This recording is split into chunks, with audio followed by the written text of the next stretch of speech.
ఇక్కడ కూర్చున్న వ్యక్తులు సెకండ్ ఇయర్ అన్నమాట. వీళ్ళందరూ వీళ్ళకి రేపు 9 o'clockకి second year intermediate IPE final physics exam ఉంది.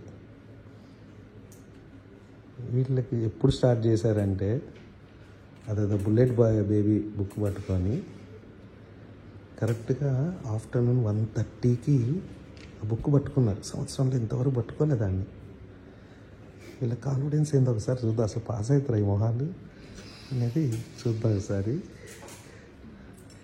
హాయ్ గైస్, బాగా చదువుతున్నారా? What's your name? Kshetra. Okay, ఏంటి నీ క్లాసు? ఫస్ట్ ఇయరా సెకండ్ ఇయరా? Second year. ఓకే, ఎందుకు అంత ఆనందంగా ఉన్నావు నువ్వు?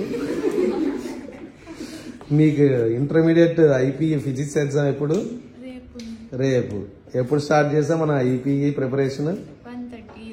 ఈరోజు 1:30కి. ఏమైనా కాన్ఫిడెన్స్ వచ్చిందా? పాస్ అవుతామన్న కాన్ఫిడెన్స్? ఏం కంప్లీట్ చేశారు ఇప్పటి వరకు?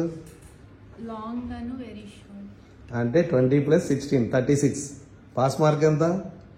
21. సో పాస్ అవుతున్న కాన్ఫిడెన్స్ వచ్చిందా? ఓకే, అంటే ఇంకా మనం షార్ట్ ఆన్సర్స్ నేర్చేసుకుంటే అయిపోతుంది, అంతేనా? అంటే మిగతా కాలేజెస్లో కొన్ని కాలేజెస్లో సంవత్సరం మొత్తం చదువుకుంటా ఉంటే నువ్వు ఒక్క పూట చదువుకోవడం న్యాయమా, ధర్మమా? సో ఎందుకు అలా ఒక్క పూటే చదువుతున్నావు నువ్వు? రిషిక మేడం, మీ పేరు రిషిక అయినా? రిషికా శర్మ. ఓకే, ఎందుకు ఇలా ఒక్క పూటే చదువుతున్నారు? ఎందుకు ఆ డెసిషన్ తీసుకున్నారు మీరు? నీట్ ఎగ్జామ్ కోసం. ఓకే, నీట్ ఎగ్జామ్ ఎప్పుడుంది? May 4th. మరి చాలా రోజులు ఉంది కదా, మరి ఇప్పుడే ఎందుకు అంత కష్టపడటం? దానికి అవసరమా? మంచి మార్కులు. మంచి మార్కులు అంటే ఎన్ని మార్క్స్కి ఉండేది అసలు టోటల్? 720. అంటే మినిమం 600 పైన 650 పైన రావాలి మీరు కష్టపడ్డందుకు, అంతేనా? 720 is the highest mark you can get, but minimum 650 రావాలి, అంతేనా? సో కాబట్టి మళ్ళీ మొన్నలానే మళ్ళీ చెప్తున్నా, each and every mark of NEET is very very important, which decides your life, total life.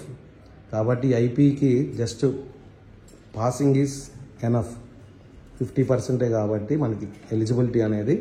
So 56 వచ్చినా, 60 మార్క్స్ వచ్చినా, 21 మార్క్స్ వచ్చినా ఇద్దరికి నీట్ మార్క్స్ బేస్ మీద మాత్రమే మీకు మెడికల్ సీట్ అనేది కానీ బీడీఎస్ కానీ ఎక్కడైనా సరే ప్రపంచంలో ఎక్కడ చదువుకోవాలన్నా సరే after intermediate BiPC candidate NEET అవసరం.